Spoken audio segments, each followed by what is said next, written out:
السلام علیکم و رحمت الله و برکاته. دوستان و برادران عزیز، الحمدلله این حال ما سفر داریم به شهر سنت پترزبورگ به خواست الله و بسیاری داروهایی که سراغ میکردین انشاءالله که در اونجا پیدا کردن میتوانیم. رقم هایی که روی اکران هستن در همینا زنگ زده میتوانیم.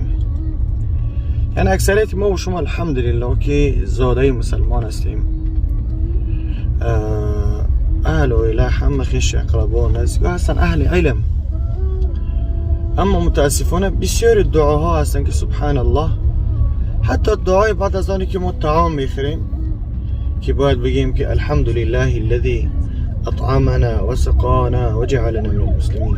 یعنی دعای اصلا دعای کوچکتر گفتی ایرانیو، اصلا دعایی که بگیم مایده های که باید ما و شما رو بدونیم الحمدلله.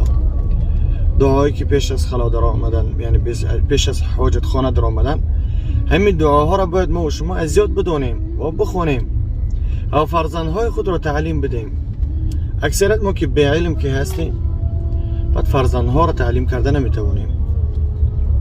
اکثریت ما شکایت میکنیم که از زنها و دیگه و دیگه و دیگه.